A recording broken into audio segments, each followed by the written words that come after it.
and I can just explain what Anthony is here and doing.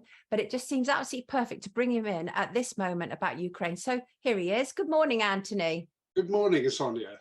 And I'm joined by David Newman, who's been helping me on the news review this morning. Anthony Webber from Unity News Network. Thank you for joining us. So we've just brought you in at the exact moment when David and I are discussing Ukraine, because obviously this is why you're joining us today. And I know, Anthony, that you've set up a petition, and clean hands. I have issues with petitions because I often think that they're not doing much. But what they do is they do raise awareness of an issue. That is what happens. And you have gone past the 10,000 signatures needed. Tell us about your petition, because it's to do with Ukraine, isn't it?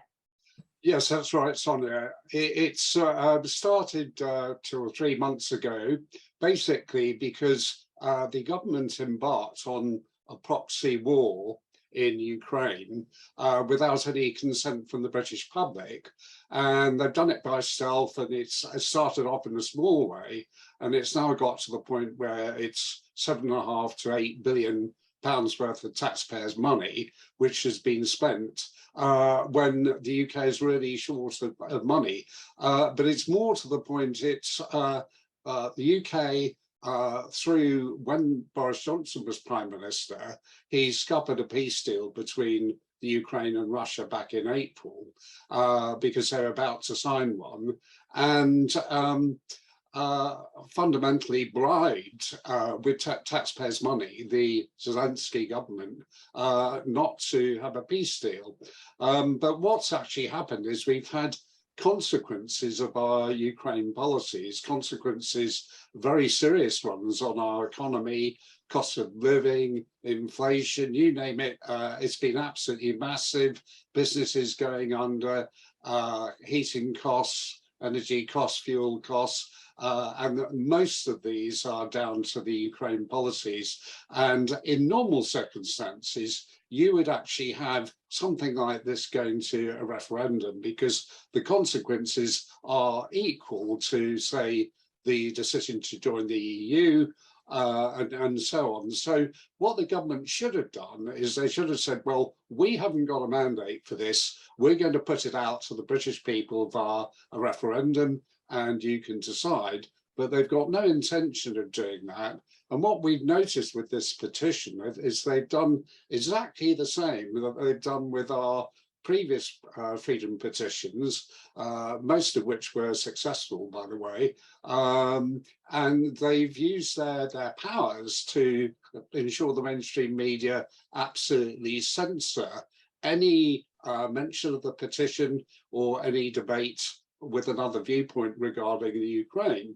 So we decided to start this petition so that we could have a debate on it, and so that there could be a referendum. And it does need to be a decision by the people, because, of course, what you'll know, Sonia, is the Labour Party have got exactly the same policy on Ukraine as the Conservative Party. Yeah. So having a general election wouldn't solve the problem at all. No, absolutely not. I did. And David, I remember you responding to this. I did, Anthony, about maybe a month ago, because I was so outraged that we were promising more money to Ukraine, given all of the circumstances that you've just so eloquently outlined. And I said on Twitter, are you happy about us giving more money? And David, I seem to remember reading out your comment, because I think you were fairly unhappy about giving more money to Ukraine, correct? Yeah, well, 2.3 billion, I think, over the next year, when we're completely falling apart, people having to choose between heating or eating. I mean, on the issue of the whole issue of energy, people say, oh, but we only get 3% of our energy from Russia. But of course, all of those countries that got energy from Russia are now, or a significant amount, are now looking to the Norwegians, and of course we get a lot of ours from Norway. So we've got more competition. Of course, that puts the price up for us as consumers. Yes. I mean, of course there are other things as well, but of course that's how what's happening with Ukraine and Russia is impacting. And also on the issue, I've come to the point where I'm just, because I remember Biden said that man cannot say about Putin. So is this really about Ukraine, or is this about regime change in Moscow? Right. You know, is this another so-called color revolution that they want? David, Anthony, you're nodding away there. I'm assuming you're agreeing with what David is saying. Yes, I do agree. And of course, other countries are getting concerned about this issue as well, because Hungary are going to have a referendum on the issue. They're voting on whether to have sanctions against Russia or not, because of course that's been self-defeating for them, as well as it has been for any other country sanctioning Russia. And again, it seems that the government were aware of the consequences of these sanctions and are now saying that the British public must suffer for so-called freedom and democracy in Ukraine, when in fact there isn't freedom and democracy in Ukraine. They've shut down opposition parties, they've shut down opposition media. So the question is, what are they fighting for? They don't allow the Ukrainian people themselves to have an opinion on this. Right. It does seem that there's a bunch of extremists in control in Ukraine, and they're in league with a lot of other globalist interests who are putting across propaganda on the issue. Even with the TV awards last night, we had a massive Ukraine propaganda. Oh, really? Warmongering. I mean, it's getting beyond a joke that you can't turn the television on now without something being done, you know, pushing the Ukraine agenda. No, it's an absolute capture, isn't it? And one of the things that you said in your outline for your petition is we are completely misled on the conflict by the government, who have used COVID-style powers to ensure the mainstream media feeds the public with daily doses of warmongering, anti-Russian propaganda. Is that your understanding, David? Yeah, there's been a lot about that, and just looking at it through the prism of Zelensky, who's he's been turned into a latter-day saint almost. I mean, how many things has he appeared at? Well, it's endless. I mean, Anthony, I didn't know. So that's the NTA Awards, National Television Awards, right? So I didn't know about that. He'd appeared there, but where's he been at? I think the Oscars, the Grammys, appeared on big screen in various parliaments, UK, Canada, the America Congress. I mean, the influence is shocking. Anthony, what do you feel? I mean, obviously, it's like celebrity led, isn't it? You get all these Hollywood actors dropping in and walking around the town with him. But Anthony, is your general feeling that not only are we being lied to, but this is about something else altogether?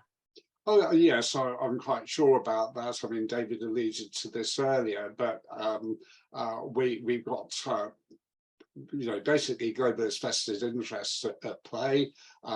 We had a hint of that with the Hunter Biden tapes. Oh, yeah. The connection with President Biden. But of course, Ukraine has got a lot of resources which are very valuable. Ironically, a lot of them are in eastern Ukraine, which is now, they voted to become part of Russia. But we have got a wider agenda. We're not being told the truth. And we have got this complete no platforming of another point of view on Ukraine, and there are different points of view, and it's absolutely awful, because we're told we're involved with the Ukraine for freedom and democracy. We're getting no freedom and democracy in our own country. No. And the last 2 years. Yeah, exactly. Hardly been freedom and democracy. And, because I think the Coronavirus Act is still in place in some of the devolved administrations. It is. And the thing is, though, it was actually perfect. What you just said there, David, it was absolutely perfect in many respects, Anthony, because they took us from one fear-mongering exercise into another. Monkeypox failed, by the way, didn't it? That's now off the front pages. Does it even Yeah. exist anymore? And so let me just read what you say at the bottom of this. You say the UK government has exceeded its authority in involving the UK in a foreign proxy war without the sanction of the British public. The only way out of this terrible crisis the government has put the people in is for the people to decide via a referendum whether they want an end to it. Now, David, would you go for a referendum on this issue? I mean, ideally, yes, but can you trust them not to gerrymander it? And that's the thing. What can we trust? Because I mean, look at how we had the referendum on Brexit, and now how we're still basically aligned with the EU. I mean, and of course we're now aligned with the World Economic Forum Great Reset. So there's not really any difference then. Yeah, you know, it's basically there is a either way.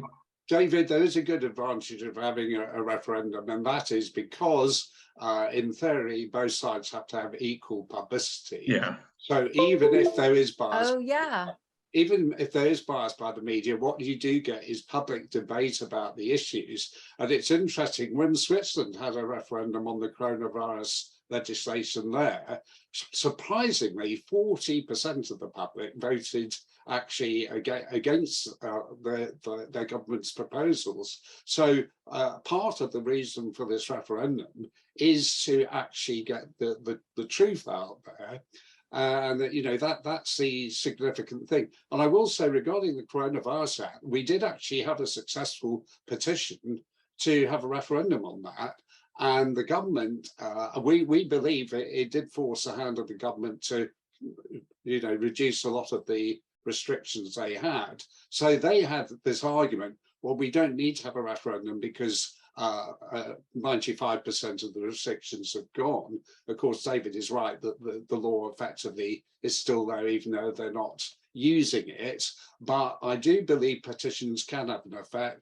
We've got another petition which is going to be debated on the 24th of October on setting up a public inquiry into COVID vaccine injury. So these petitions can be successful, but you'll notice that the mainstream media, no platforms are. No, absolutely not. How can people find your petition? Right, well, I've sent a link through, but it is under UK parliamentary petitions, we you know, please sign it and share far and wide, if only because it's been no platform by the mainstream media. And apparently it's the most shadow banned petition ever.